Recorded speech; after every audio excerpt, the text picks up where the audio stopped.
Hey everyone, welcome to my live stream. Hope you're doing well. Hope you're enjoying the new year. Hope you're enjoying life.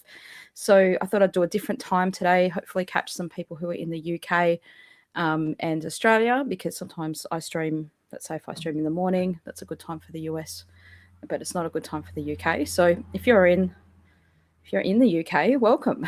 And if you're watching this afterwards, I'm going to catch up on a couple of questions, and I've got some asked questions to go through today before we do some live questions. But as always, if you have a question, this is the time to ask it. So welcome. This is a place where you can come to learn about Chinese medicine and hopefully have it easily and in maybe a fun and exciting way explained to you. And I'll give you my honest opinion. Now, some of the stuff I talk about is just simply my opinion. I've been doing this for a while. I've been doing Chinese medicine for 20 years in 2021. That was my 20th year. Cheers. of celebrating Chinese medicine. And I love it. And one of the reasons why I like it is because it's such a system that is self-empowering. It's an empowering system of medicine. It's truly like proper true Chinese medicine believes that your body it has the ability to heal itself. And it's all about empowering that and encouraging that and working that out. Practitioners should be endeavoring to do that rather than going about like treating illnesses, let's say. Now, patients come to us with illnesses. They come to me with problems going on. And of course, we want to address that. But how do we address that? It's in a way of like using these things, the herbs, or using acupuncture, moxibustion, or cupping, all these different modalities, these fun things. And what are those things doing? Well, they're making the body, essentially, in a boiled down way, making the body stronger so that it then does the healing itself. It's a bit hot where I am right now. 6 o'clock at night, but it's still it's hot in this room. I had to turn off the aircon to do the stream, so it's a bit sweaty and hot. And where I live in Perth, it's not normally humid, but today it's a little bit humid. And it's a lovely cooler evening for once, because we've had a bit of a heat wave, and it's not 35 degrees in my house anymore, which is good, thank goodness. But it's still warm. So yes, my desk is covered in herbs. I'm just feeling them off my desk. I've just come in here to do the stream. So let me answer a couple of questions that I've got pre-planned. And if you have a question, yes, you can ask it in the comments there. Sometimes I may not answer it or may not be able to, but I will endeavour to do my best to answer it. So I have a question here. Let me see if we can pull this one up.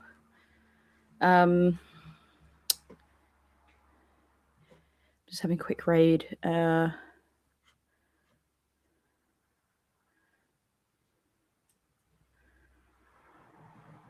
Okay, so someone has a question about the possibility of studying classical Chinese medicine. So what I've done with my I've got a couple of ways you can get in contact with me now, or connect with me. Before we get into this, then I might as well mention the prize draw. So there's still a week or a few days left. I'm going to draw it on Thursday coming. So there's about 5 days left to get into the prize draw. And to do that, it's to celebrate 5,000 subscribers on the channel, which is awesome. Thank you so much for being a part of that.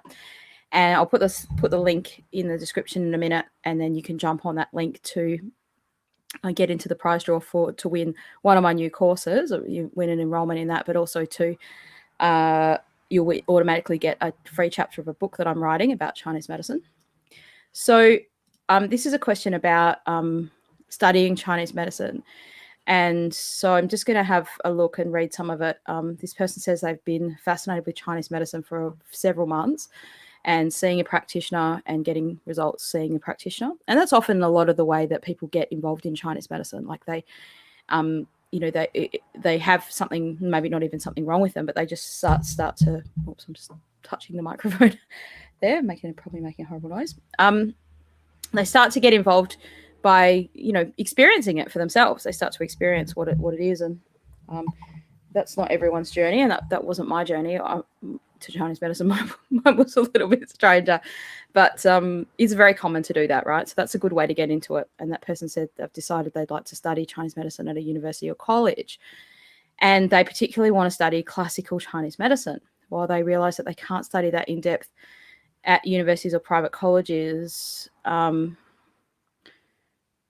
the university or other, they're just wondering if aware of any of the institutions have teachers that learn this way, or any of the uni colleges that have a bit more of an emphasis on the classical teachings.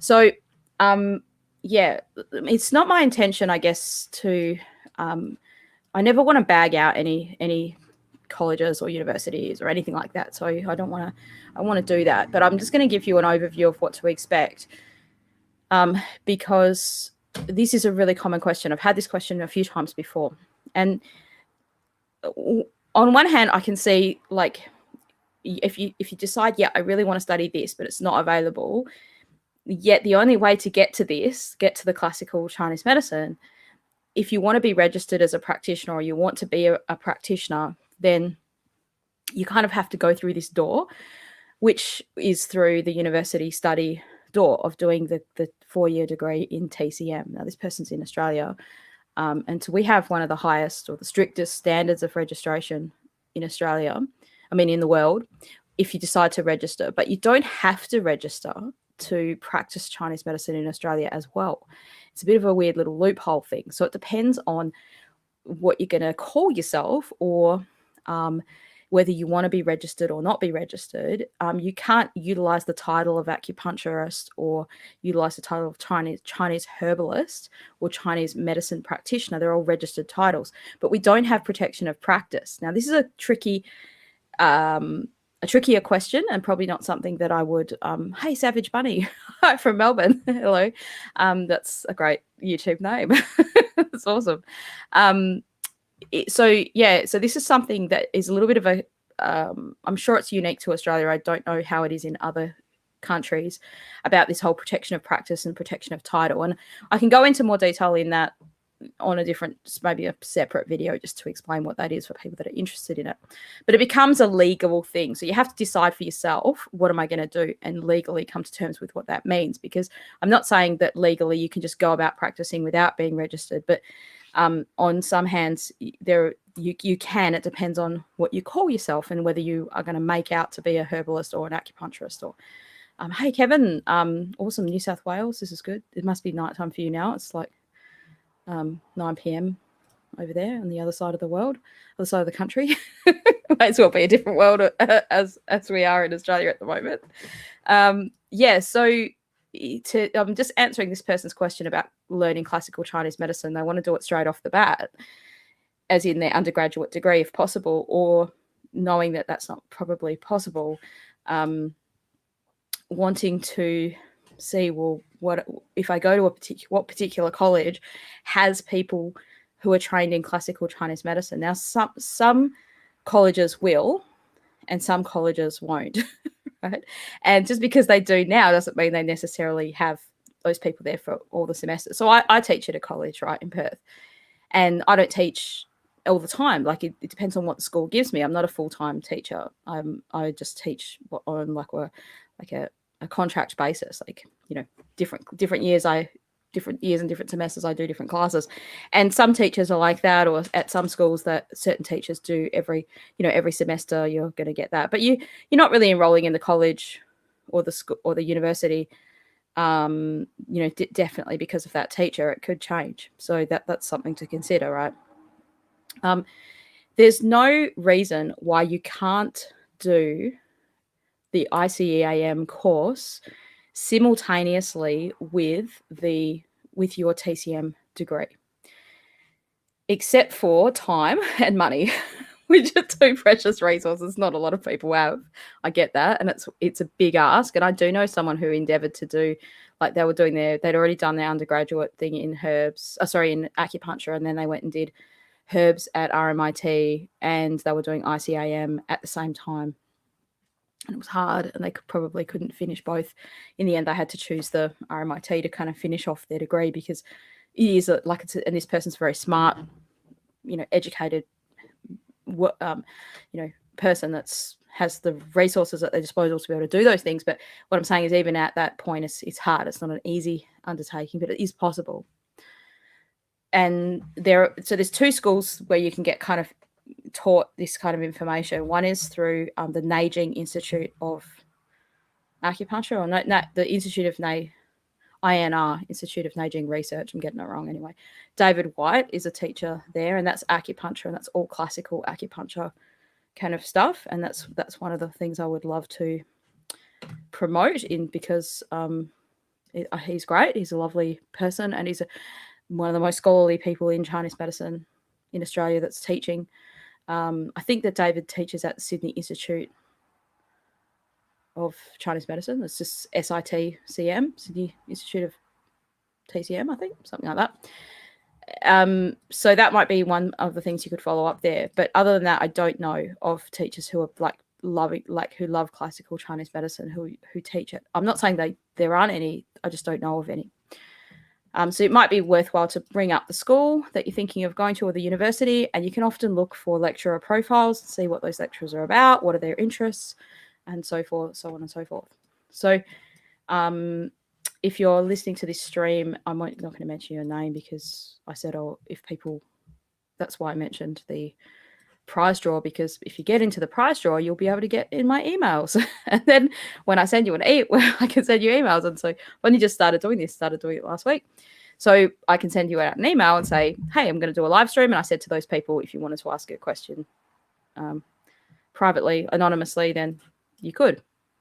So if you're listening to this, then I will also respond to you by email as well. So if you have a question, please feel free to ask it. That's what this is for. I'd love to have a chit chat with people. I'd love to have a conversation. How's it going in Melbourne? How's it going in New South Wales? If those people are still here, what's happening on the goods, on the good side, on the good side of life? And yeah, let's talk about some Chinese medicine questions and some things that you're interested in. So yeah, that's something interesting. Okay, studying. It is a conundrum. There's no school that just teaches only classical Chinese medicine just from the ground roots up. But there's no reason why you can't study it privately as well as doing your degree and just get your degree. Unfortunately, getting the degree thing is just expensive. It just is. No way around that. Oh, hypothyroidism. Okay, we can talk about that. So in Chinese medicine, I feel like I'm going to need to get my whiteboard thing out, but I don't have it here. I've got a little piece of paper I can draw the 5 elements on here. One of the ways to think about, so I'm not sure what your background in understanding all this is, so if it's too simplified, we can make it more complicated, James. Kevin James. One of the ways to think about these things is we look at the symptoms that these conditions have, and then how does Chinese medicine understand those symptoms in terms of what are the patterns of disharmony. Now, there's plenty of Chinese medicine books looking behind me, like, for instance, these kind of books. They'll go through like disorders, like, okay, constipation, and here's all different patterns of disharmony for those things: diarrhea, dysentery, epigastric pain, coughing up blood, hiccups, lip dryness, and so on and so forth. And there's other books where I've got like psychiatric disorders, and it just goes through all different patterns of disharmony. How do we get to those patterns? How do we come up with those things? So we're looking at the symptoms that happen. And one of the best ways to understand this, and I think I did a full-on video on this, so if you haven't seen that already, I think it was like a 40-minute video talking about the 5 elements and in terms of what they do and how they affect those things. So let me see if I can do this with the things around me. I just happen to have a box here, so I can lean on that without banging too many things. So what you want to think about is the 5 elements in their cycle, and this is what I'm going to be teaching in my course. We'll talk about the 5 elements in individuality, and then think about them in their cyclical kind of understandings, which we don't. Oops. We don't. I've got a glass of water there, and I didn't want it to go off the thing. Let me put that there. There we go. Okay, so you've got 5 circles. That doesn't really mean anything to you, right? Wood, fire, earth, metal, water. Now, those things go round in a circle like this.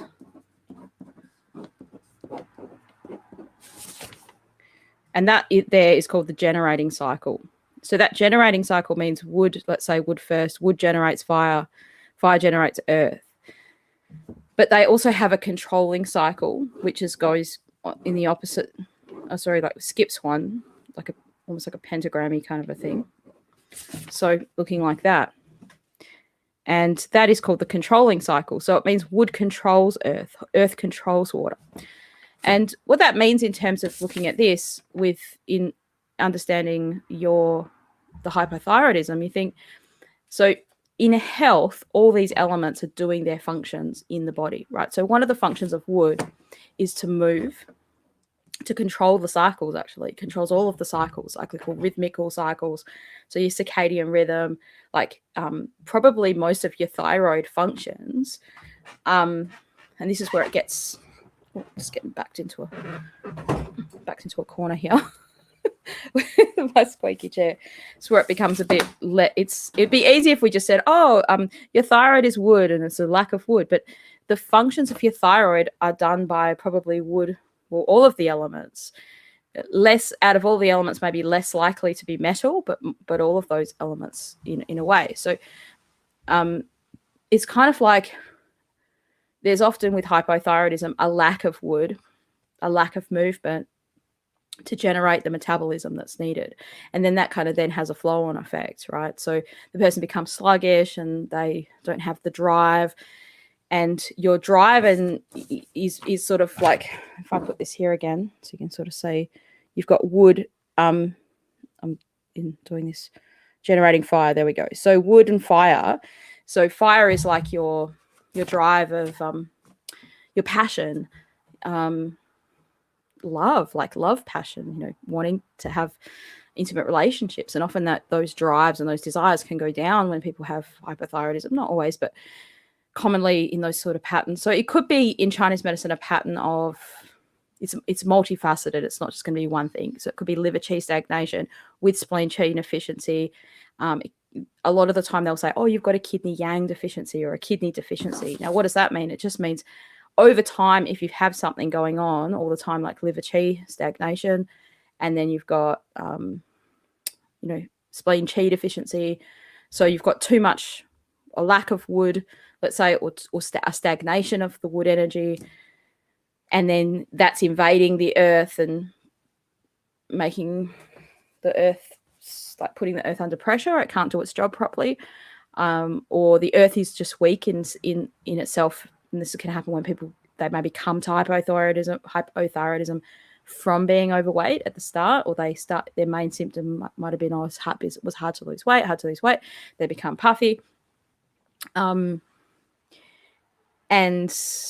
yeah, so it's a complex thing. So what I was getting at is if you've got all those things going on all the time, over time, it's just going to weaken something else. So it's going to weaken the reserve of your body. The reserve is your kidney. So you can think of your kidney. Now, this is all TCM, not so much classical Chinese medicine. In a classical Chinese medicine sense, it's kind of the same, except instead of saying the reserve is your kidney energy, it's your yang. It's just in general your yang. So the power of your body, the functionality just gets weakened and it can't do its job properly. So where is that functionality lacking?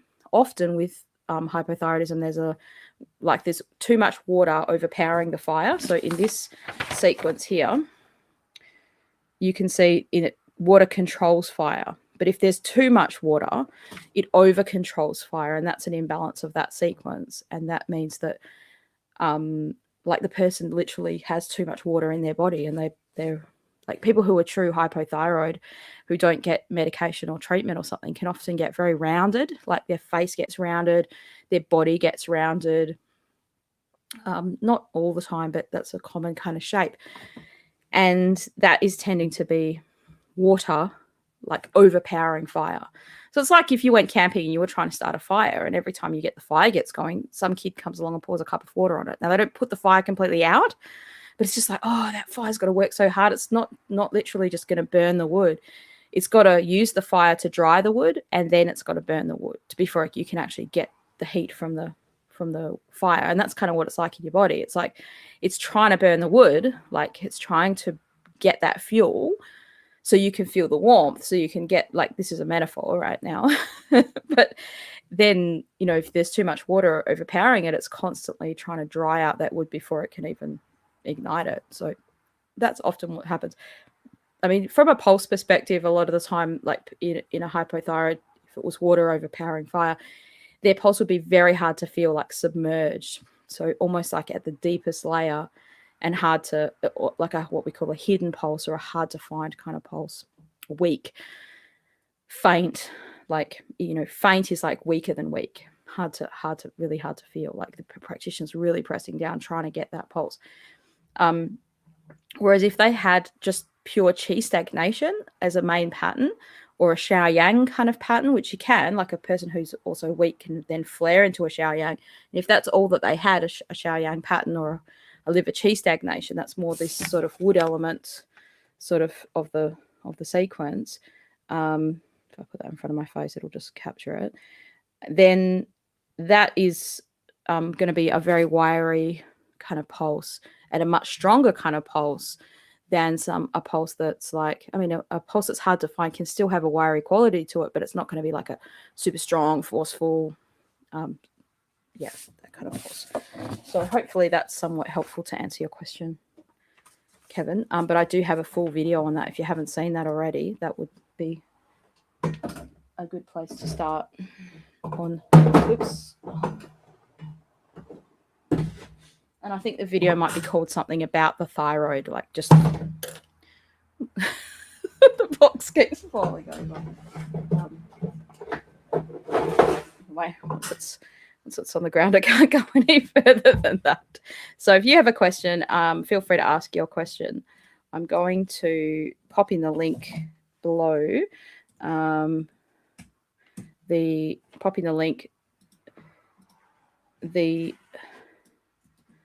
way that you can. Awesome. No worries. Thank you, Kevin. This is how you can jump onto my emailing list, and that way you'll know when a video is coming, a live stream's coming. Sorry, I'm not going to bombard you with tons of things, but you can also get in the draw to win one of my prizes.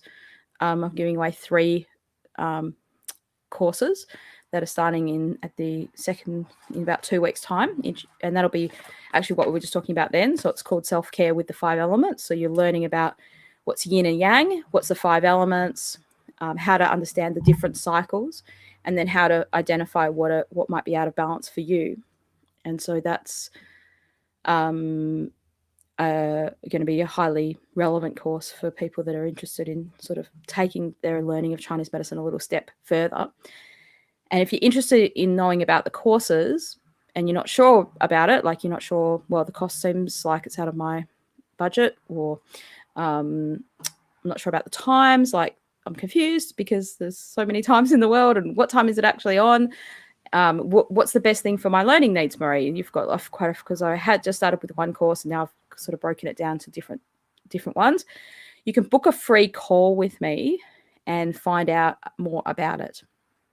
And you can find out which is the right course for me to do based on my needs. And if you've got some kind of budget constraints, we can talk about those things if you want to enroll in the full 1-year program and you need help with that. All right, let's answer this other question. Talk about phlegm. Yeah, this is a really tough one. As in, it's a common difficult question, right? And I still struggle with thinking about it. And this was one of the things I guess I was probably, it was harder to understand in Chinese medicine of all things. And some of the things you're just told, if you're learning Chinese medicine, you're just told, oh, just learn this. And you're like, but I don't understand it. And sometimes you do have to do that. I admit, like, there's some things where you just like, right, if I just try, if I don't sort of second guess this knowledge and I keep on thinking about it, it does actually make sense eventually. So in classical Chinese medicine, the name for phlegm is rheum, right? R-H-E-U-M, rheum. Or rheum, it's an older word, right? That's the translation. Or and tan, like the TAN is the Chinese word for for phlegm. And so it's like something. So phlegm can only come from internally. It doesn't come from outside. That's one big difference, right? And dampness can come from the environment. Like you can get dampness from living in a damp environment.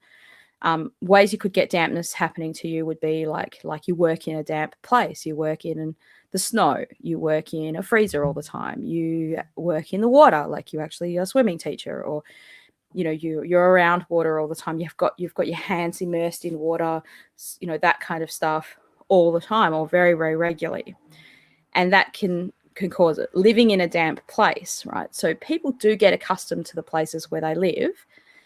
But if you suddenly change places and you're not used to that damp environment, or likewise, the dry environment could be very different. Like I just said before, when I started this stream, I'm sweating because it's hot here and it's unusually damp. Now, it doesn't have to be. Where I live in Perth, it's super dry.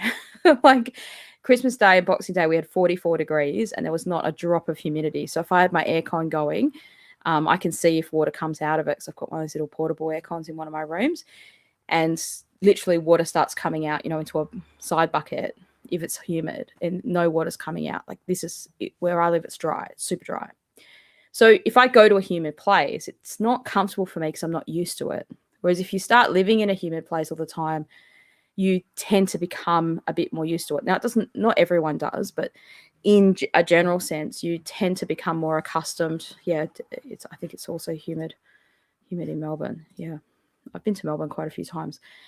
I mean, I think Melbourne's probably one of the most diverse places for weather, as you're well known for your 4 seasons in one day and the extreme natures of things. So maybe you're a bit more adapted to be able to deal with different kinds of climates, because you get very cold there, and it gets those Arctic kind of winds up from Tasmania and stuff, like, from the Arctic at the bottom of whatever.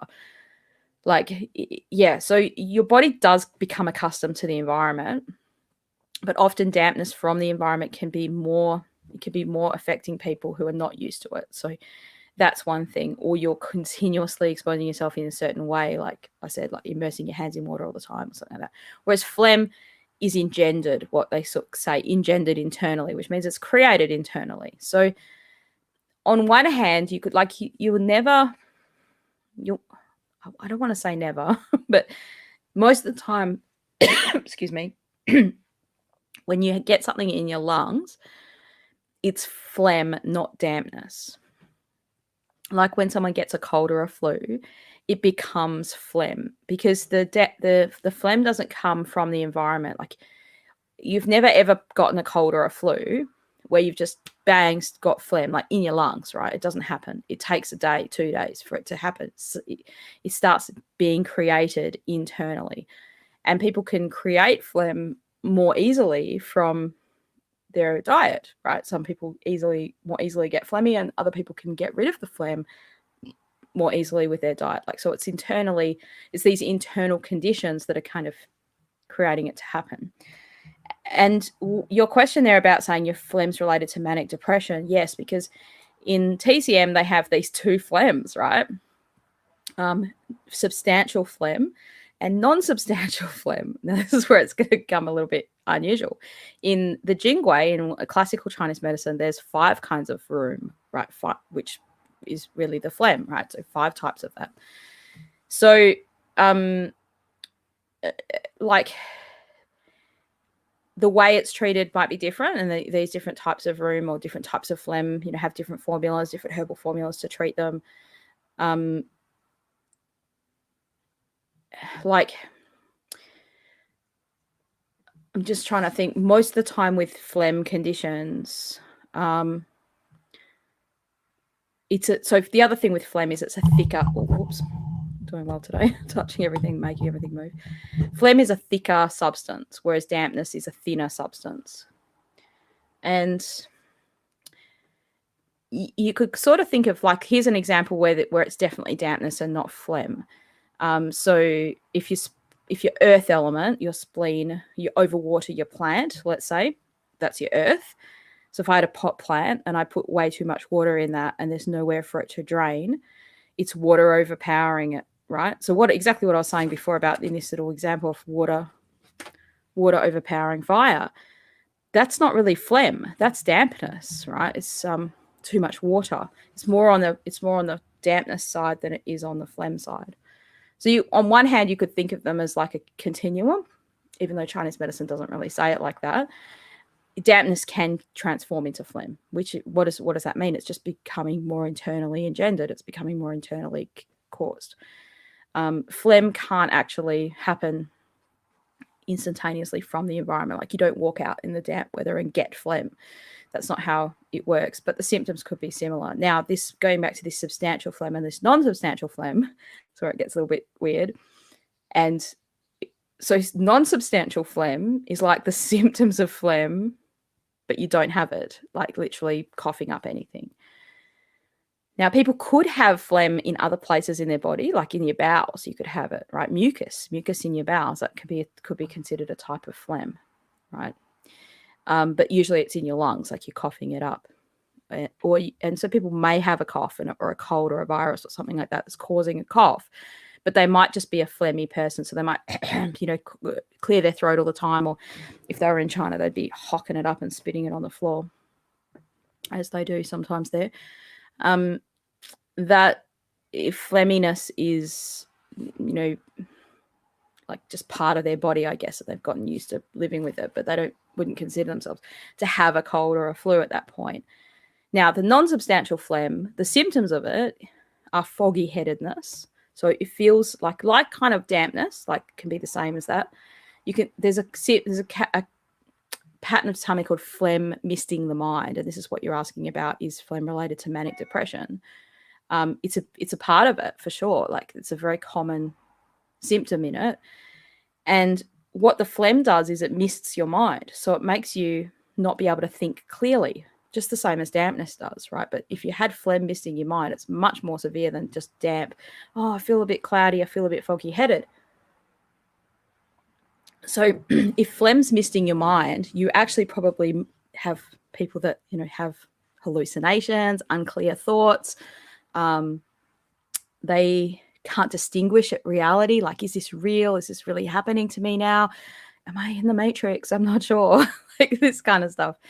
And this could be common with people that get schizophrenia as well, like hearing things, unusual, and so that the hearing of voices isn't necessarily a phlegm thing, but not being able to distinguish those things, right? Not being able to distinguish reality from fantasy or something that's in your mind and something that's real can be a phlegm kind of symptom. Now, if you have manic depression, the manic part is often associated with a lot of yang rising, or in TCM they call it heat, but it's not really just, it is heat, but it's your own body's yang that's the heat. So it's like weak yang kind of rising, and it can make that person like talk very quickly, very fidgety, kind of moving quickly, think of a mad person in the olden days, where you'd see them depicted on TV as a character, like a cat, I'm gonna say like a cat. Well, were like a character, like a nutter, kind of muttering to themselves and talking and talking. Now, you see that with homeless people sometimes, because they're left to the mercy of the elements, and those elements have really hurt their body, or like cause them to have a lot of detriment. So there's a kind of correlation in Chinese medicine between being blood deficient and then getting this wind arising from the blood deficiency. And then if that phlegm gets involved in that, then the person's like, one is they're deficient, so they're quite depleted, like they're not an excess sort of pattern now. But then they're also disturbed mentally. That can be part of it. So not all phlegm is going to cause you manic depression. So phlegm is not manic depression, but manic depression can involve phlegm patterns. Yes. Right. Now, can drugs cause phlegm to mist the mind? Yes. Right. Like if you've ever taken some strong painkillers, have you had a misty mind? So that's how we kind of think about things. So that's how you use Chinese medicine. You kind of know, what does this symptom mean? Now, it could mean 2 or 3 things, but if you know it only means one thing, and then that happens, then that means that thing that you did caused it's cause and effect to kind of work that out. Now, do those drugs just cause phlegm? No, they might be doing other things. How have they caused the phlegm?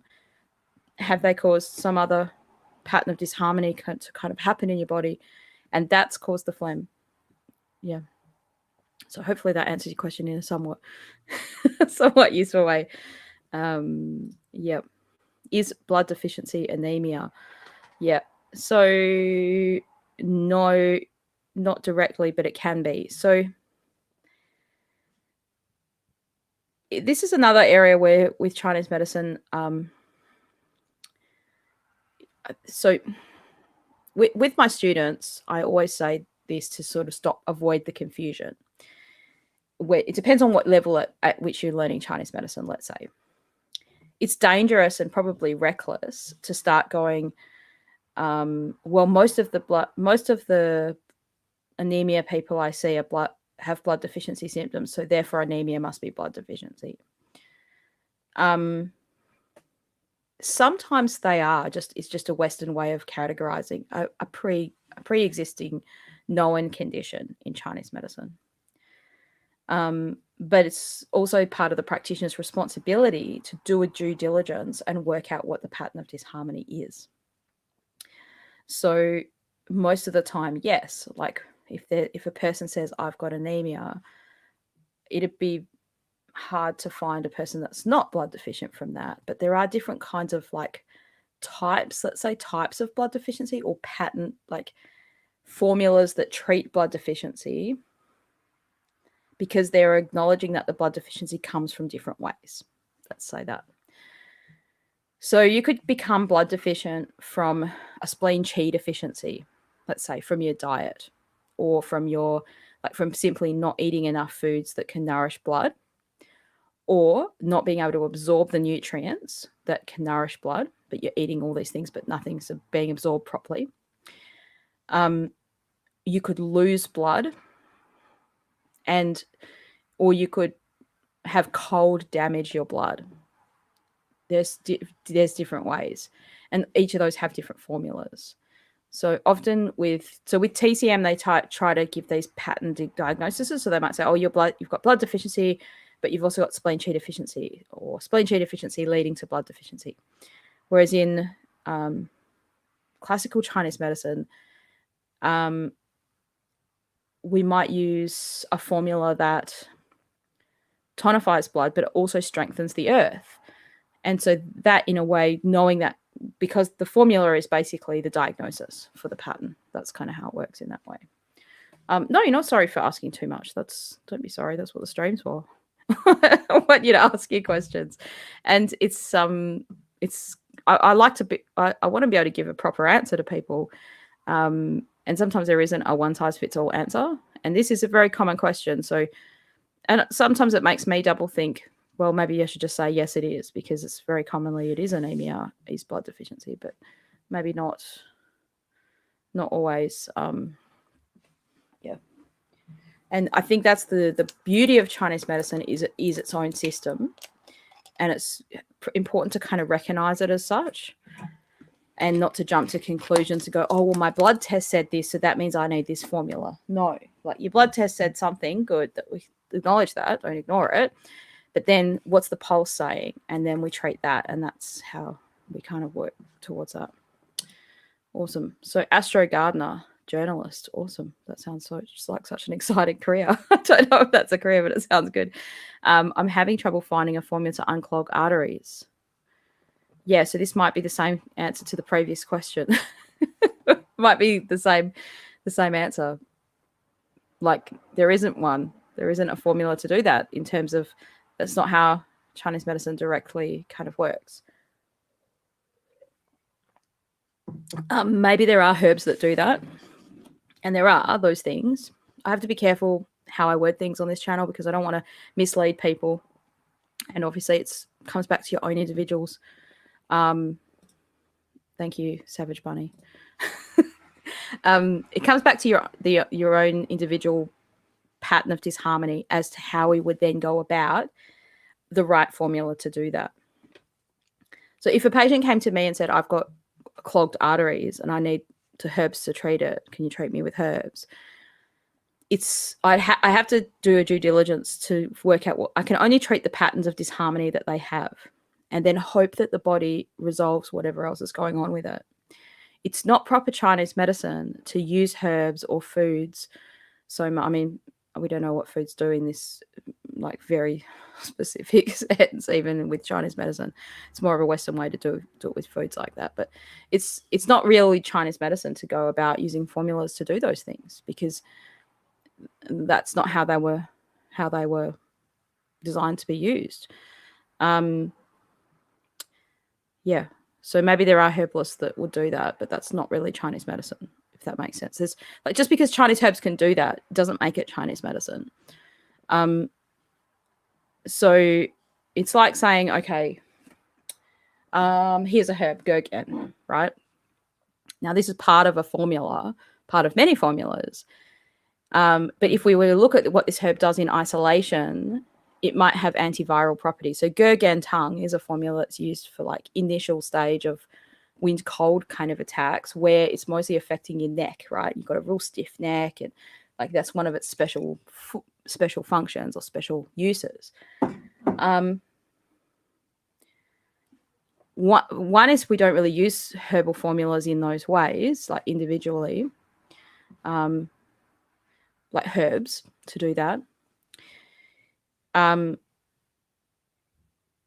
guess, sorry, I lost my train of thought, but I was thinking, okay, so yes, if you think of, okay, that herb's used for stiff neck from a wind cold attack, well, then it must have antiviral effects. And then you think, whoa, Johnny come lately virus is coming around, like, let's try to see if this has effects against that virus, that kind of thing. Well, it may, a herb might have antiviral effects, but that's not how it's meant to be used, like a one size fits all sort of a blanket kind of thing.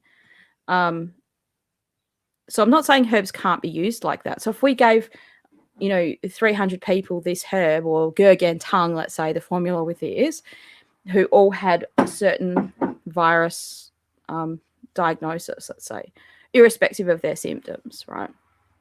Or they had the generalized symptoms the same and a same virus diagnosis or whatever. Some will get better, some will not. It's the some that don't get better probably won't get worse, right? But that's not the way in which how Chinese medicine kind of uses that. That's a kind of shotgun approach sort of thing, like most of these people, the majority of, and that's how they do research trials and things like that. So I don't know if that's kind of answering your question or not really.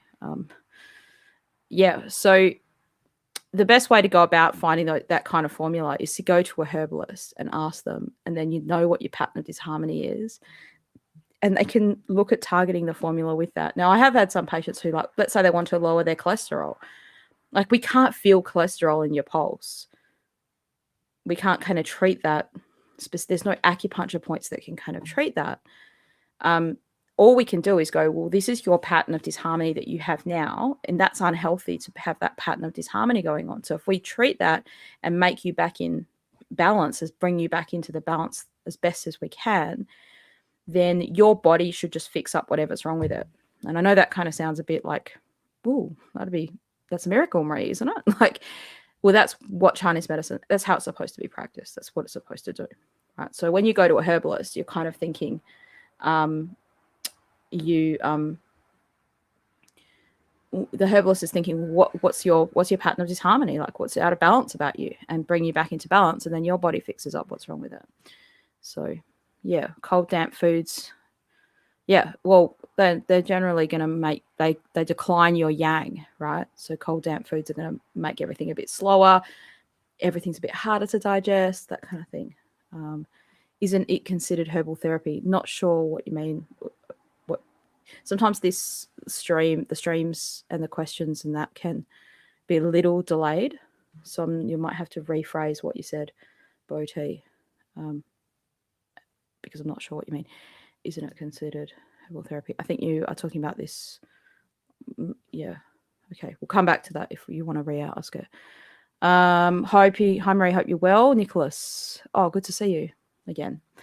Can I clarify what you said on a previous live? Wuling San, not Wulin, is a classical alternative.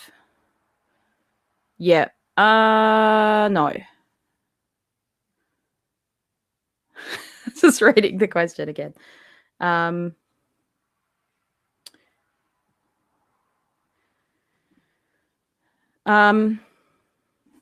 Wuling. I'm just going to write the Wuling San.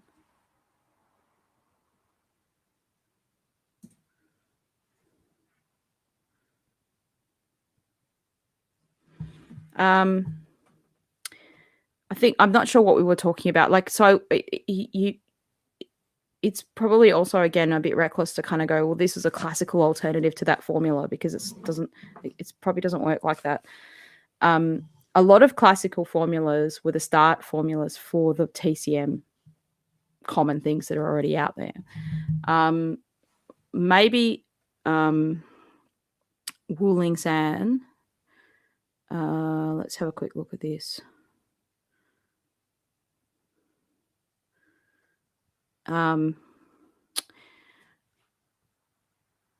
Is a it's okay. So I'll give you a couple little things about it. I'm not an expert on this formula, but I know someone who is. He did his whole PhD on just this one formula. It's really probably one of the lesser used formulas by practitioners, right? It wasn't something I'd been aware of using, and I certainly wasn't. I don't know. It was probably mentioned when I did TCM, but it was just either glossed over or we probably just went straight to the Bajang San kind of formulas, right? It's a simpler formula. So in classical Chinese medicine, we try to use simpler formulas first, because if it works or it doesn't work, that tells you more than if you used a very complicated formula and it worked or it didn't work, if that makes sense. So if a complicated formula works, like by complicated, I mean you've got two formulas added together, or you've got, one formula with lots of modifications, two or three things added in. Would have the formula by itself worked, or did you need all those modifications for it to work? And if it doesn't work, would have the formula by itself worked, or were the modifications buggering it up and they were diluting the effectiveness of the original formula and that kind of thing? So in a way, you could think of Wuling San as like a simpler way to approach it, and it's approaching it as a Tai Yang problem, right? Tai Yang bladder. That's the first way you get sick is through your Tai Yang, right? And so I think Nicholas, you're either a herbalist or a student. I can't remember. I think you're a student or a herbalist or both of those things. I can't remember, but I think you'll probably follow the logic here. So there's only 5 herbs in that Wuling San, and I'm not sure what's in the Bajang San from memory. I think it's 8 because it's bar. So it would be a way, and so let's say you've got a patient you've had them on the Bajang San and it's working okay, but it's not the greatest. It's not fixing it all completely, let's say, and you're like, I want to try something else. It is better to try something more simple if you haven't started with those simple things first, because it kind of helps you rule it out. And I think from memory, you were thinking about studying classical Chinese medicine, and that's one of the things that made me really super interested in it, was because it does teach you a system of like going, okay, this is a way of doing that. So if someone's had a UTI, let's say a urinary tract infection, that's why they've got the damp heat. Wuling San isn't typically for damp heat, it's a dampness. But it's a Tai Yang. It's actually cold causing the bladder to contract. And then because the cold causes the bladder to contract, inside it gets hot and the urine starts heating up a little bit. There would be, if they had warmness in the urine, like when they wee, they've got warmness, there's other herbs that we would add into that. You wouldn't just use Wuling San. So that's one of the ways of, that's one of the things. Okay, so we've got a question in that. We've got a thing. Yes, I assume correctly. Just clarifying. Yeah. Yep. Okay, good. Yeah, Eastern medicine is a mind-body approach, but it's like the most important thing to remember is it's not directly treating something. And if people are using it to do that, well, they're not really practicing proper Chinese medicine, because it's meant to be enabling your body's function, right? And then raising your body's function. And essentially that's what you're kind of doing. Just turn that off for a sec.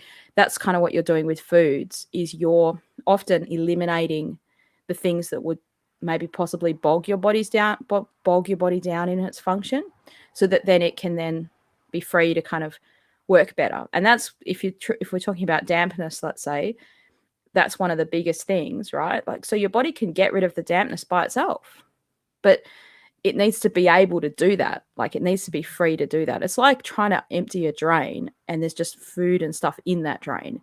Like, the water will go down eventually, but that sink is going to be blocked up a lot. And putting more stuff in that sink isn't going to make it go down any easier. You have to actually get in there and get the blockage out, and then the drainage can happen. So the sink has the ability to drain, which is like your body, right? Has the ability to drain all this stuff out, let's say, or to do that job of digestion, but you have to facilitate that in some way. So that's what herbs are doing. They're facilitating that to happen. Now, you might take a herb that does a purgative function, but they're facilitating the natural things that should be happening, right? When you've got a cold or a flu, you're facilitating the natural processes that your body is going to go through to get rid of the cold or a flu. So you don't suppress a fever, let's say. You want the body to get a fever. Now, you don't want it to have an exorbitant high fever, and there's certain formulas that are used if that's happening. But in a general sense, most people won't get that giant high fever. Only kids will, or, for certain kind, more of a uncommon thing to happen. Yeah, that's what we're doing. Excuse me.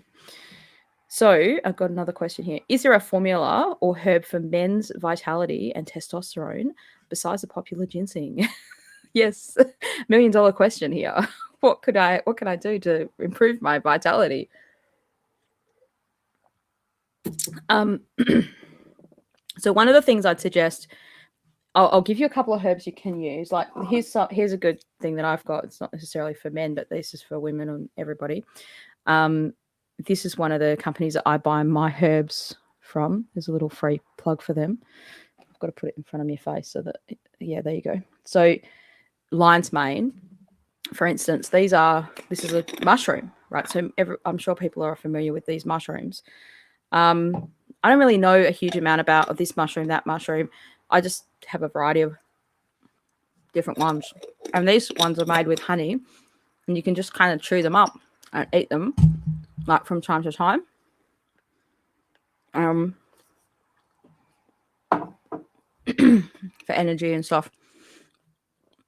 So the variety of mushroom stuff, like, so lion's mane and what are the other ones? Cordyceps and these kinds of things can be useful, provided they're good quality. I think that's something to be concerned with. I like this company because Simon, who runs it, is very fastidious, let's just say, about making sure everything's good quality and free from pesticides. And it's not a cheap thing, but it's kind of trustworthy. Not that other things aren't trustworthy, but that's something to be aware of. Before you go out and spend a lot of money on these supplements and stuff, it's important to recognize, I think, one or two things.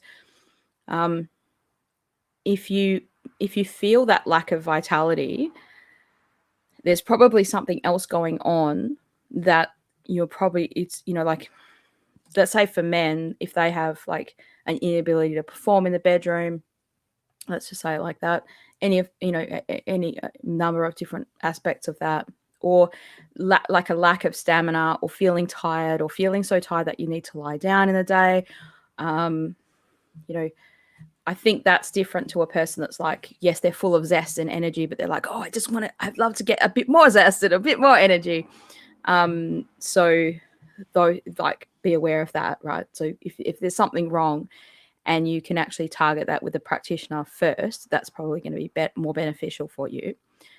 So one of the things that's common in classical Chinese medicine is if we feel your pulse and you kind of have a blockage in your stomach. So if you've got, especially if you've got this blockage feeling here, a lot of people have a tightness here, right in your epigastric area. So if you feel underneath your ribs, just between there and your belly button, so more in the higher up area, that's your epigastric area. If you have a blockage feeling there, often you'll have a particular kind of pulse on your hands as well. Then that means your yang ming is blocked, which is your stomach and your large intestine. So that's the second level of, like, you have Tai Yang, then Yang Ming, then Xiao Yang. So if your Yang Ming is blocked, there's no point in putting more substances in you because they're not going to be properly absorbed. And if you have constipation as well as that, like, that's a thing you want to treat first. Now let's pretend you don't have that. So great. So proceed past go, collect $200, get your get your other things. So there's a lot of different brands and breeds of ginseng. There's Dangshen, Taizi and Renshen. So I'm going to put them in the comments because you probably don't know what I'm talking about. So I'll put them like this. So Renshen is the most expensive one, Ren, R-E-N. And that's like the most sought after ginseng, right? Then you have Taizi, which is like, I actually have some Renshen here somewhere. There we go. I don't know why. Must have known I was going to use it on the stream today. I just had some on my desk. Where are you? Put it in front of my face. It's just in a little bag there. Okay. That is Renshen, right? So this is cut very finely. I'm right in the microphone there. Very, very small little pieces. Because it's expensive. And so they cut it super fine like that. It's getting more and more expensive. I think it's about $43 for 100 grams of this stuff, right? Maybe more than that. It's super expensive, right? Now, Taizi is a different kind of ginseng. I'm just looking for where it is. There it is. So looks like this. Little worms looking like. It's not little worms. Oh, thanks for the super chat. That's awesome.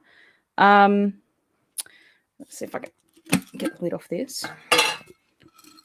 Oh, it smells like I was going to say it just smells like a Chinese herbal place. It smells like it is a Chinese herbal place, but it just reminded me of China there, and I've got to put it in front of my face so you can see it. There we go. Put it like, because the camera keeps trying to get on my face. There we go. So that is Taizi, right? Now that's the second best one. So if you can get that, you can use that. And the third best one is Dangshen. So I've put those three things there. Now you can look up what they are in terms of their Western names. I'm not sure because that's not my specialty, even though I probably should know. I think this is an old Dangshen. This is my display Dangshen because it's sat there for a little while, but still okay. Oh, there we go. Hasn't had its lid off for a while, but that's what Dangshen looks like. So there's nothing wrong with these different grades of herbs. It depends what you want to use them for. And another thing you can use with these herbs, like as in how you could use these herbs, is you can soak them in wine and make medicinal wines. So Astro Gardner said, do I sell them? No, I don't. I possibly could sell them. It's just another thing that I haven't done. If you're in Australia, I'll give you if you're in Australia and you're a herbalist or a Chinese medicine student, you can contact Empirical Health Herbs. You've got to go to their wholesale site. And they also have a retail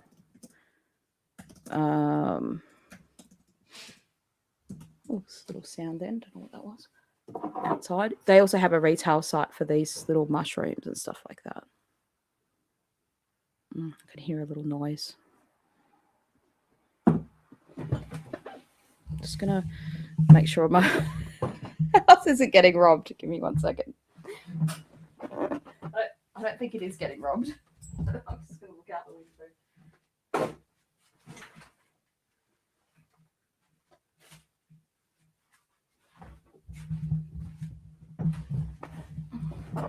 No, it's not. I don't know what that sound was. It's getting a bit windy probably. Yeah, so one thing I do on my website is, so I have a website and I have a retail company, Metro Health, and I make medicinal wines.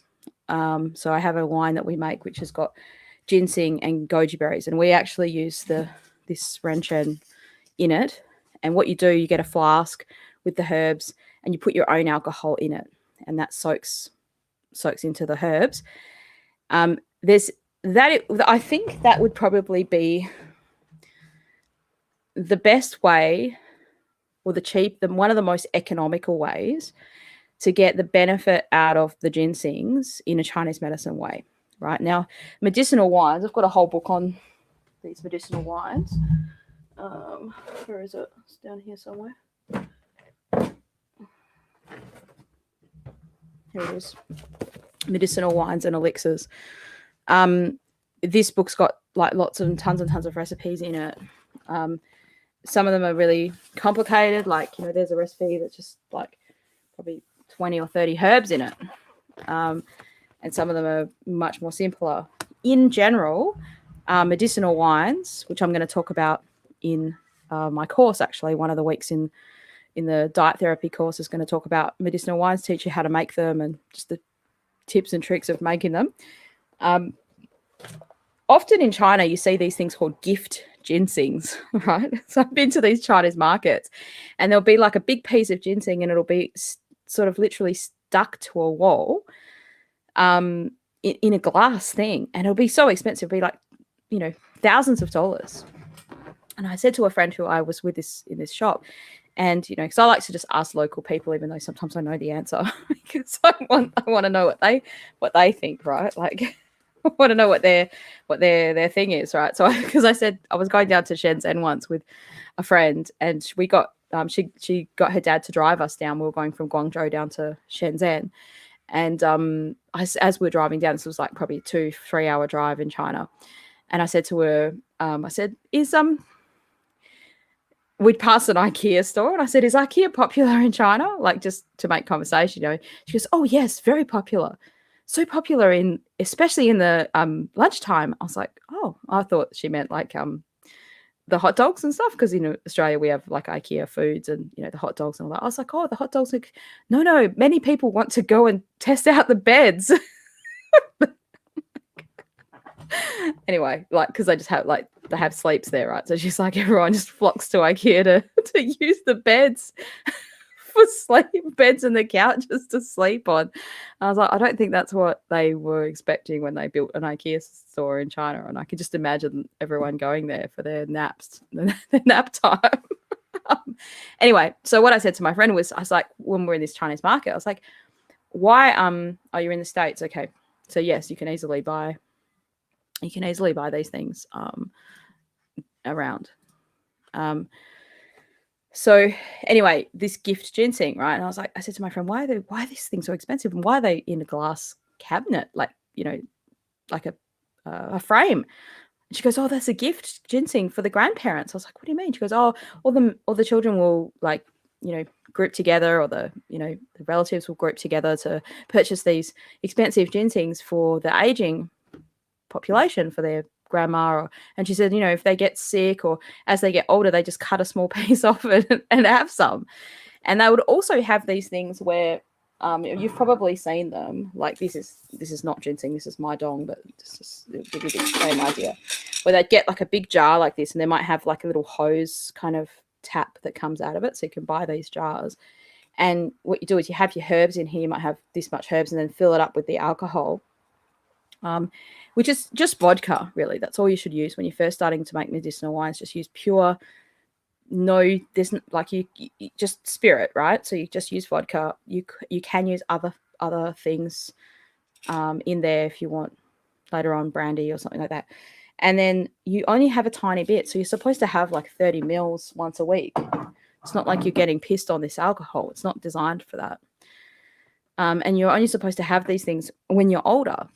You don't really need to have them. You shouldn't need to rely on having ginseng and stuff like that as when you're younger. That's kind of how it is. Yes.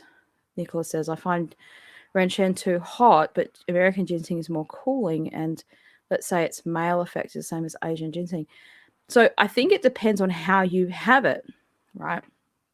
And this is, again, another thing that I found really strange about classical Chinese medicine versus TCM. So in TCM, I was always taught, well, ginseng tonifies your qi. It's like an ultimate qi tonic. And yeah, it can be too hot or too cloying or, rich or something like that. What it does in classical Chinese medicine, it's very clearly to see from the kinds of formulas that it's used in, is to put fluids back in your body, to like replenish fluids. And if you think about aging, what is aging? Well, you're drying out. Your body's getting drier. Like, look at people who age. They get thinner. They get withered. They get wrinkly.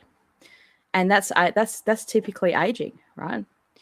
So I hope I haven't missed too many of these things. Thanks for your super chat, Astro Gardner. Yeah. US dollars 36 for 30 grams. Yeah. So expensive. Yeah, it is expensive. It's just, maybe I should keep some of these herbs. I'm in a blocked cabinet or something like that. Yeah, they are getting expensive. And that it's just something to be thinking about. Like, you don't, this doesn't have to be your last question. You can have many questions. That's fine. To Astro Gardner, I'll answer your question in a sec. You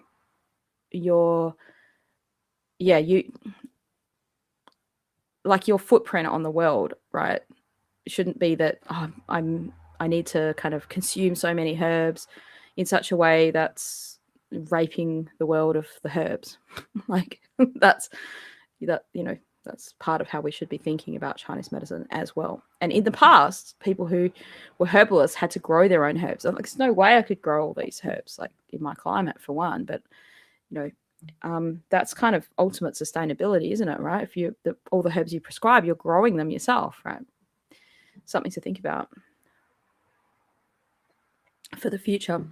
Lupus isn't something I've had a lot of experience with treating. There are formulas that could be used. Legally, we can't say we can claim to treat anything in Australia, for one. So I can't say, oh, this is a lupus formula. And we would go about it the same way as everything, like checking the pulse, looking at the symptoms, looking at treating the pattern of disharmony, looking at if there's any blockage there first. So that's the first thing, treating the yang before the yin. If the person has any colds or flus, clearing that out. Any residual symptoms from that stuff, any blockage in their digestive system, and then looking at, okay, what do we need to tonify in order to raise that function, and what kind of patterns are there. So that's kind of how that works. Sorry, I can't give you a better answer. I don't really have many patients with lupus. It's not a thing I see in my practice often. I live in Alaska, yeah, so prices here are usually really high. Yeah, it's an issue, I think, for us, and I think that's one of the reasons why we should be thinking about using, like, if you can keep your body healthy, then you don't need medicine. And in Chinese medicine, so the idea of having these things all the time, right? Like, oh, I've got to have ginseng to keep me healthy, or I've got to have this to, like, these mushrooms to keep me healthy. That's actually not pure Chinese medicine either. It's commercialism, right? Okay, the more things you buy, the more money the companies make that are selling them to you, right? And someone's going to sell them to you. So yeah, okay, they can also be healthy and it's good. But you shouldn't be reliant on having to live like that. Actually, true health should be coming from, your body living in harmony with the environment. And I think it's healthy to have, things on hand that you can use if you get sick. And I really, truly believe in the power of sort of having early intervention. But you shouldn't be living on herbs all the time. Like, that's not you should, like, my job is to discharge patients, not to keep them on herbs all the time. Now, sometimes people come to me and the situation is sort of like, well, you have to tell them, like, it's almost like too far gone to never not be on the herbs, and they can have a better quality of life if they stay on herbs. But the people here listening, hopefully you're at the point where you're so interested in Chinese medicine that you want to stay healthy. So if you intervene on these things early, you shouldn't have to live on herbs all the time. Like, I don't take herbs all the time. I don't live on herbs, even though I've got all these herbs here. I don't take them every day. I take them when I need them. Like, if I'm sick, I'll take a lot of herbs. Like, if I'm talking like colds and flus, I'll take a lot of herbs. Like, I'll be shoving those herbs down my throat, you know, all the time, like, until I feel better. But I don't live on herbs all the time. And I could, if I wanted to, I could probably take herbs more often. But yeah, you shouldn't have to. You should try to treat things. Well, Chinese medicine says try to treat things first with diet and lifestyle. If that doesn't work, then use herbs. Okay, this is a great question. What herbs should I want to start herbs. Oh, so that's what you said. Yes, I read part of it on the second one. Do you have any suggestions? Do you have any suggestions on starter herbs to grow? So it depends. I'll suggest some herbs you can grow, but whether they grow in your area, I don't know. So that's something to investigate. So I grow a few natural bush medicines, actually, that are Australian bush medicines that I just know about. And I don't need them now, but I've got them there should I need them later on, maybe, let's say, because some things take time to grow, and Australian bush medicine's obviously going to grow in Australia. So wherever you live, maybe investigate that a little bit as well, because it's just going to make sense that it's going to grow in your climate. So if I can't remember if you said did you say you live in Alaska? Yeah. I'm just assuming it's really cold there. Maybe frozen, maybe snowing, freezy, easy freezing. So I'm not sure how things go in what happens in that, whether they die if it's frozen, if it's snowing. Like, I don't know. Where I live, you've got to water 24 hours a day or they die because it's so dry. But we do have a lot of water from the rain. But yeah. So chai hu is a good herb to use. Chai hu kind of always comes in handy. That would be one of my suggestions to grow. Okay, so you can look up the botanical names of these things later. Dazao is an easy one to grow. It's dates. Obviously ginsengs, you could try to grow those. I know some people grow goji berry plants and they can be nice. They can be delicious. Not really that big a fan of goji berries I don't use them in classical Chinese medicine, but I would definitely utilize that. Ginger would be a big one, a big one to grow. And you can process ginger in two ways. Like you can let it be dried, or you can have it fresh. So it's handy to have ginger. And ginger is really good for the cold and damp. I'm just reading your other question there. Chai hu. that's why I joke. Like, knock knock. Who's there? Chai hu. Such a great Chinese medicine joke. Yeah. So ginger, I think, would be a good one to grow. Cinnamon. These, you can't go wrong with these herbs. They're always going to be useful in various formulas. You could probably grow some biashao, and then you've basically got, like, I'm just basically giving you a few formulas. So guija tongue is the first formula that's ever used in Chinese medicine. That's where Chinese herbs were born, in guija tongue. So that would be a good place to start. So you've got guija, baishao, the ginger, shengjiang, dazao. What else is in there? Missed something out. What else could you grow? I'm just looking at what's common. This one's huangqin. I would grow this because it's used a lot with the chai hu. for like harmonizing formulas. Oh, licorice, that's the other one you would want, licorice. Gunshare. So if you grew those things, you could basically make guajatang. Now, if you're going to actually get into Chinese medicine, as in for formulas, and you want to grow the herbs to make the formulas, you might find that, hey, I can grow something really well and it grows a lot. And then you can sell some and buy something else. I don't know, that might work for you. But for your own garden and for yourself, like let's say using every day, there's some herbs that are like easy to grow, that are pungent, and they tend to just move qi. So things like lemongrass, again, ginger is a good one to have. And maybe if you're in a colder place, ginger might grow better because it kind of be underground, right?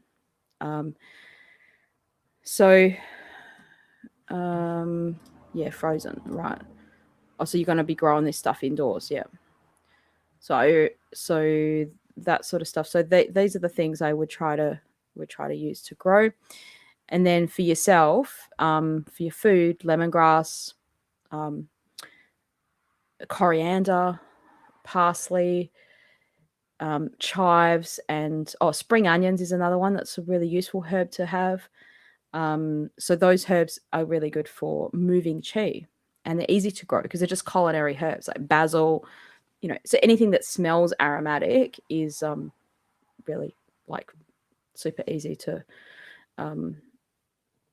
easy to move qi. Citrus peels, that kind of stuff. So then if you're getting into making Chinese medicines or growing Chinese medicines, then you've got to think, well, okay, it's all well and good to grow them, but now I've got to do the pao, which is the processing. How do I do that? Like I don't know how to dry these herbs from scratch. Like that's a whole nother process. Like as in each one might have its own things. And if you live in a cold, damp place, you might need like an air dryer, like to dry things. But then once you've got them and you've dried them, they should be good to go. They can, like these things hardly ever expire. If they're kept, they shouldn't be really kept in glass jars exposed to the sun for long periods of time. But it depends on how hot the sun is and where they are. Like I don't have the sun beaming down on these herbs all day, but I have in the past when I've had a shop and I've put some. That's what I said by something like this is my display one, because I can tell it's something that I had here had gone a bit browner colored. So hopefully that's a bit interesting for you. And so is eating pineapple bad or good for damp? Probably not so great because it's so sweet and sickly sweet. It's not sickly sweet, but it's sweet and sour kind of tasting, and that's technically the recipe for dampness, the combination of sweet and sour. So whenever you juice something, the thicker the juice becomes, like talking about fruits, the more dampening it is. So something that's like the richer it is, like an apricot juice, how it's like nectar, it's really thick and that's super duper sweet and syrupy, versus something that's very thin. So pears are the least dampening foods. And when you drink that, even though it's cloudy, the juice, it's really thin, kind of a thinner juice. It's not as thicky kind of in you. So in a general sense, if it's hot, I think you said you're in Melbourne or Sydney, Savage. So if it's hot and it's summer, yeah, you can have fruits, right? This is the season to have the fruits. It's not like bad to have them. But if you're like going, oh, pineapples are on special and I bought a big carton of them and I'm just eating only pineapples this week, you're probably going to get you probably might get some detriment to that. Yeah. So everything in moderation, like nothing's out of the question. That's one of the things that's good with Chinese medicine. It's like, yeah, if you know how to bring yourself back into balance, if you've had too much of something, then that's good. But yeah, in general, like, I mean, if you love pineapple, I wouldn't just say never have it, but be careful. Like a whole pineapple to one person is probably a lot, right? Juicing it is maybe, yeah. So just be aware of that. Sweet and sour together can create dampness. What's a herb for allergies to cat dander? Yeah, that is pretty specific. I'm not sure that there is one. I'm not sure that there is a specific herb to that. even in Chinese medicine, we wouldn't like.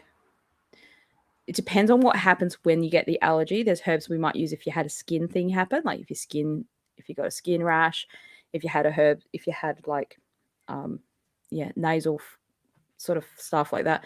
The first place that we would usually start with allergies is a harmonizing. Oh, touch the microphone again. A harmonizing formula. So something like Shao Chai Hu Tang is the standard harmonizing formula. So I don't like usually. I don't want to profess on this channel, oh, you can just treat yourself with all this stuff. You can't, right? You need the guidance of a practitioner. But I understand that some people just go down. You're just going to go down to Chinatown anyway and get it. So that's a formula that you could possibly try. Again, you've got herbs that are in pill form, powdered form. You might not be able to get the right quality of the herbs, but those herbs I was telling you to grow just then, that would almost give you the recipe to make Shao Chai Hu Tang. And that's where you want to start with these kinds of things, right? Like if you need to, that's where a herbalist often will start. Not always, but certainly it's a good place to start. So, and again, like I'm not your herbalist. I'm not giving out individual advice. So please seek the advice of your own practitioner, as a disclaimer for the advice I'm not giving you. All right. So sour moisture pulls it to the core. Yeah, exactly. So what do the flavors do? In a herb sense, they do that. In a food sense, they do that. So when you eat something sour, you think, what does it do? Oh, you squeeze in, right? So sour has a constricting nature. And what sweet does is it kind of like it's generating the damp. Yeah. So like, when you eat, I don't know if you've ever done this trick with people where you've asked them you've said to them, you can have as much chocolate as you want, but you can't eat any water. You can't drink any water. So a lot of the time this was done to kids to kind of stop them from eating too much chocolate, right? Like, oh, okay, Johnny, you love chocolate. You can have your chocolate. You give a giant block of it, right? And you say, you can eat as much of this as you want, but you're not allowed to have any water. So they start eating, putting all this chocolate in the mouth. And then what happens is you get thirsty. You're going to get really thirsty because sweet generates moisture. Like it's generating that need for moisture. It's making you feel like I need moisture. And so you're thicker than a bowl of oatmeal. What? Is that a joke question? I just read the comment out. I don't know if that's about Shao what. Shao Yang. So I'll write it down. Yes. So the sour. So what sweet's doing is it's generating all this need for moisture. So it's generating moisture in your body, and then the sour's kind of constraining it, so it can't kind of get out, and it's like trapping this dampness. So it's like generating damp, which is So I mean, essentially, how do you get rid of dampness? You need more yang to transform it.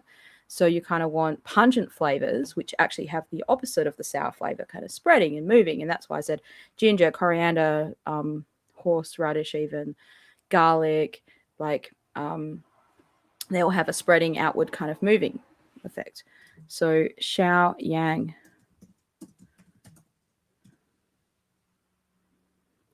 is a pattern of disharmony. Now I have a video on what is Shao Yang. Shao what? It means little yang. So there's 3 levels of yang kind of levels in Chinese medicine. This is from the Shanghai Lun system of thinking. And this is where pathogens kind of get stuck in your body, right? And it's kind of like this coming and going of things.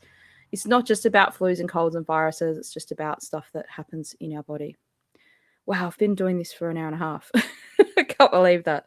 I think people in Sydney might be getting tired now. It's 7:40 here. It's probably 10:40 for you. It's time. I think it's time for people's bedtime. Shao Yang, yes. So if you're interested in knowing about Shao Yang, you can go onto my website. Sorry, not my website. You can go onto YouTube and there's a video that's about what is Shao Yang. So that is good. Now, before everyone goes, I'll give you the link to my book thing. So I'd love you to download a free chapter of my book as a celebration for 5,000 subscribers. It's very cool that we got there. Yay. Thank you so much for your help in getting there and your support of the channel. And so I've been writing a book as part of the course that I'm doing.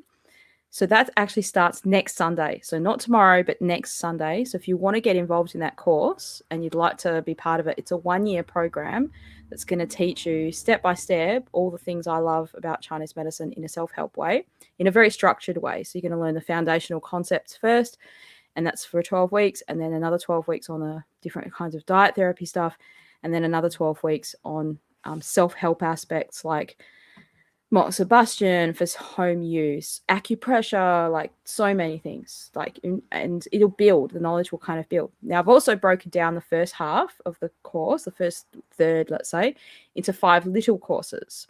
So you can go on to, if you jump onto that free book chapter thing, I'll send you a link to the other courses through the email. I won't bombard you with crazy weird emails, but you can also go on this link that I'm going to send out now, which says courses 2022, and you can have a check out of the different courses.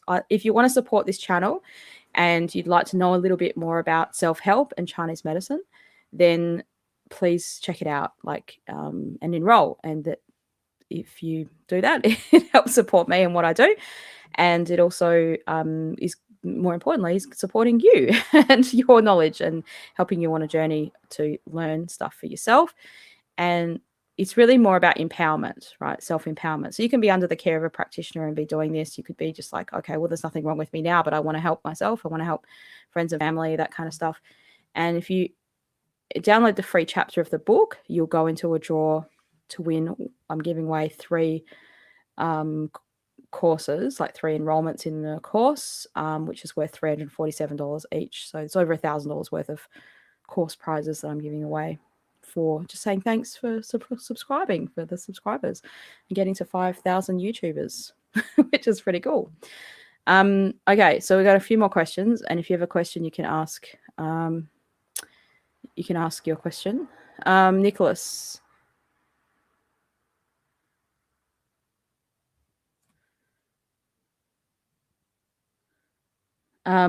Says, what resources do you recommend I get for the ice cream course? The good thing about ICAM is you don't have to. Now, if you haven't already, have a look at, I interviewed a guy on my channel who's a teacher in it, who's starting a new sequence in New York. Now, I know that you're not there. I think you're in Australia, Nicholas. But the interview was really interesting because he just talks about what the course is about. And I was just doing it because he's starting his course, a hybrid version of it, which means some is online and some of it's in person. So look, the best thing you could do if you want to get into it is just enroll. There's no, I mean, double check with, I'm not affiliated with ICAM, as in I'm not a teacher with them or endorsed by them or paid to promote them or anything like that.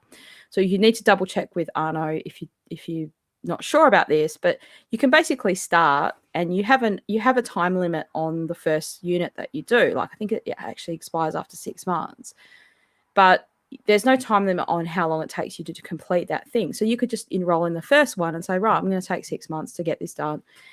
Let's say you might do it in a weekend, and then, okay, do the next one. All the resources are provided for you. You don't need to buy anything. You don't even need to buy any books. The thing I would highly recommend is an app called The Classics. And this is actually, my friend Simon made this app. When you download it, it looks like that. Oh, let me put that from your face so you can see that. It looks like that inside there. So you've got formulas and herbs and things like that. And what he's done, so let's say lines. So you've got all these lines from these different books, including, it's hard for me to scroll. So let's say Shang Han Lun, every single line, why is that doing that? And the Shang Han Lun is kind of there. And then I'll just click on a random one.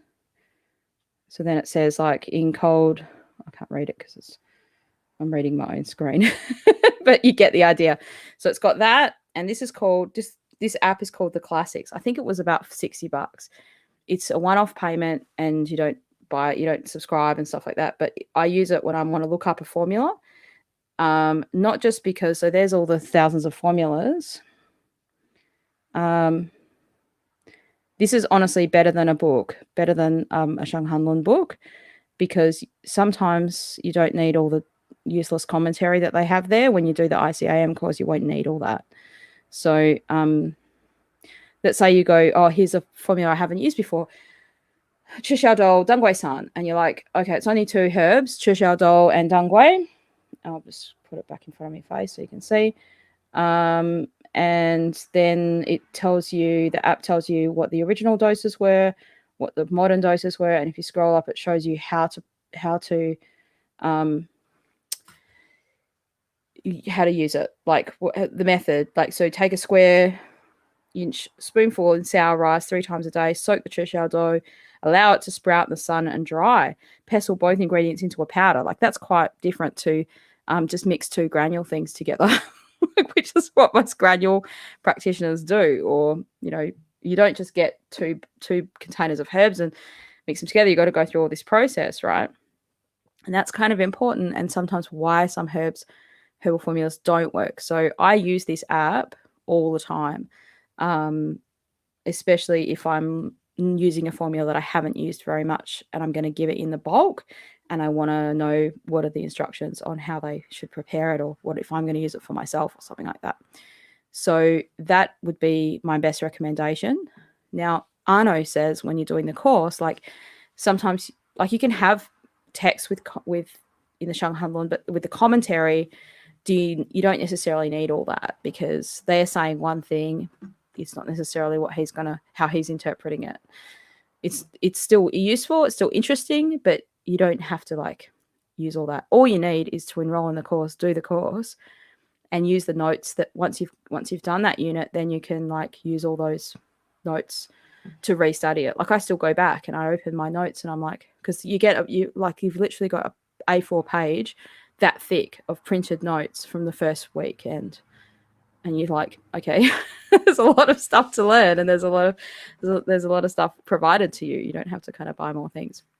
All right. So Savage Bunny says lemons are bad too. Not necessarily by themselves. Lemons aren't going to cause you dampness by themselves, right? It's this combination of sweet and sour in a certain context. You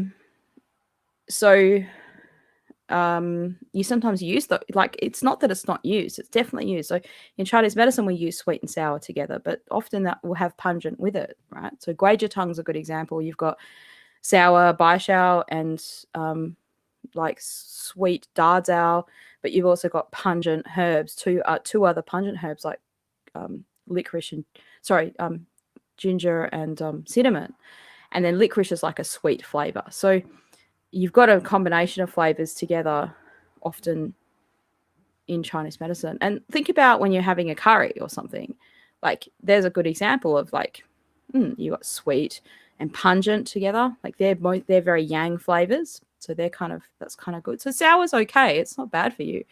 It's astringing, it's gathering, just knowing what it kind of does, and is that what you want to kind of be occurring in your body. So we'll answer one more question, I think, and then we'll probably call it a night. So Sam asks, is it true that reishi, Linger mushroom is good for building our immune system? Yeah, so if you jumped in the stream now, you might have heard me talk about the mushrooms. I might have another one now that we're talking about it. The lion's mane, this one is.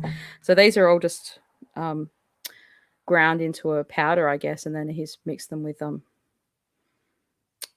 honey. And I think how they work is by strengthening your earth, which, if that, like, your immune system in Chinese medicine really is your digestive system, and that then gives the rise to your lungs and your wei qi, right? In Chinese, in TCM, they think of it like, your defensive qi is kind of circulating on the outside. So in one sense, no, the mushrooms don't they don't just boost up your defensive chi, but they're enabling your spleen and stomach to work better, and then it's digesting everything it needs. And yeah, able to utilize, you've probably heard this a lot because of the coronavirus going on, right? Like where people say, oh, certain things, certain products help your body get zinc into your body more than other things, right? Or there's this idea of like, well, this zinc might be needed to help your body fight off a virus, but there's no like when you're at that level of being so sick, you need to make your body utilize that zinc.